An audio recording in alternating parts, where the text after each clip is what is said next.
I don't think this is a financial problem. I think this is just one bubble of dysfunction popping to the surface. And if we don't change the system, we're going to be confronted with a lot more changes and struggles.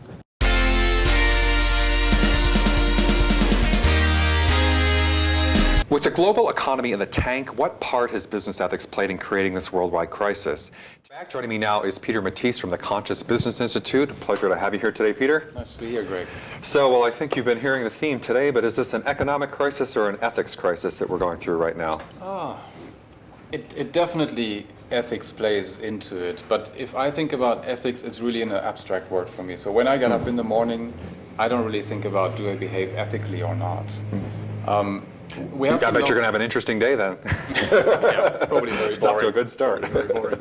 We have to know that the crisis has been created by people which are the most intelligent people, probably the best educated people in our culture. They're the top 5%. And these people have come to a point in their life where they have made a decision. They're at a crossroads. And I think the question that we need to ask is, why at this crossroads are they making this decision, although they know that it's not an ethical decision?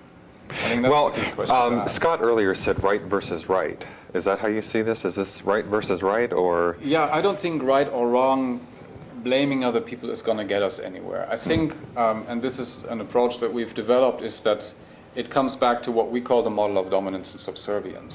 Which is? It's a Neolithic model which our culture is based upon. And if we can look at our governments and organizations and even private relationships between two people, they're mostly governed by this model of dominance and subservience. So there's one person dominant and a lot of people subservient to this dominator.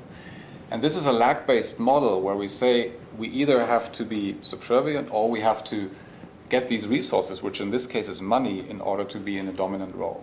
So when the decisions get a little tough and there's a carrot dangling in our face, well, they've definitely been going for the money. Most of us go for the money.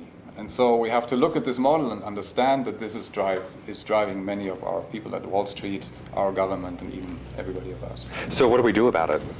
I think the first thing that we can do is become aware of it. You know, when you see a plane in the air, suddenly you can't deny its existence anymore. So right now, most of these human behaviors that steer our society are there unconscious. And we are just pottering along. We don't know why we actually behave that way. But when we make it conscious that this model actually governs us, we can not only change it, but we can also hold each other accountable for it. Well, we're aware it's a mess. Yeah, it is. We've talked a bit about legislation, in some of the earlier segments. Do you think legislation has any part in this? I mean, if you just pass more laws or make tougher punishments, will that help? Not that way. Legislation, I think, is important because, again, we are at a crossroads. The pardon my French here, has hit the fan. And a lot of people are ready to walk away from this existing model, but I think the majority will still hold on to this existing model. So we have to put some legislation in place that I think needs to be created from people that are not in the same mindset that created the problems.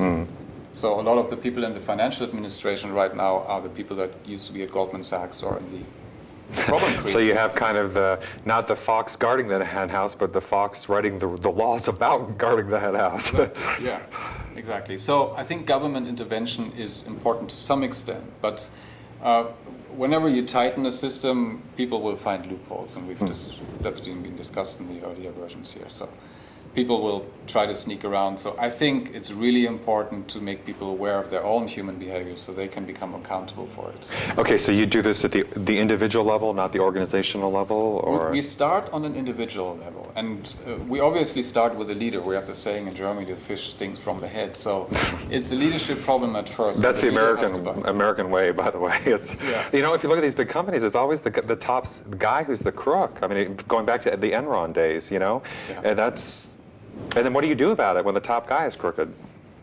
Well, sometimes you can't really do anything about it until the system changes. But there are a lot of people right now which are ready to walk away from existing ways of doing business. I don't think this is a financial problem here. Even if the financial crisis hadn't hit, I think the system is fundamentally broken. It only works for maybe 5% of our population. The remaining 95% of us struggle with money or with time. Now, what do you mean exactly when you say that? Because are you saying capitalism doesn't work, or free market capitalism, or I don't hear you, proposing social. Well, you're from Europe. Socialism? Yeah, I don't know. No, What are you proposing? I don't propose socialism. We know how it is in Europe. Come on. No. I don't know what another system is compared to free market capitalism. I think this is a good system that we have. Again, I think we're flying to the moon. We're working on a subatomic level. We're doing open heart surgery, but we haven't gotten our hands around human behaviors. We haven't gotten our hands around how we get on with each other without fighting and without having wars. So this is not from an economic point of view. It's a behavioral or psychological kind of approach to. Yes, and I think a lot of people are ready to.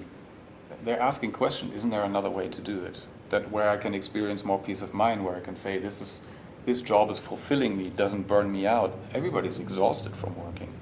I liked your comments on your website about, again, or as you just said now, about making it a place where you want to work. How do you do that? I mean, I think a lot of people hate their jobs, and especially, well, in this economy, they probably feel lucky to have a job, but even then, they probably hate it when they're there. So yeah, that's the tricky part. I mean, that's where the rubber meets the road. And the way we do it is we go into a company, we expose them to these new models that we've developed, and either the CEO or the leadership team says, this is something really exciting, or they say, I can't deal with this. And a lot of times they say, my God, finally somebody addresses these topics. And then we can go and work with the leadership team. In a second stage, we take it into the broader team, and then we take it into the organization. In training sessions, in personal mentoring and coaching sessions. Are there things that people should look for, where they work, or maybe in their own life that they could pick up on from this? Yes. There's one simple recommendation that I can give, is that we don't make decisions because we want to have something. So we want to have a Porsche, we want to have the beautiful relationship, or we want to have a house by the beach, or we want to have $1 million. It's not that what we want. It's the feeling state that we experience when we have it. So I think if we want to be in integrity with what we do, we need to know that we shouldn't go for the Porsche, but the feeling of freedom that we experience when we drive the Porsche. And that's very important to know, because we can experience that in many other ways. Well, there's some feeling right now that there might be some light at the end of the tunnel, that maybe things are getting better. Do you think then that the concern people have right now about what's going wrong and how to change it, maybe that'll all just fall by the wayside if the stock market races up 1,000 points in the next few months, then people will be like, oh, well, I guess it does work? And I don't think so.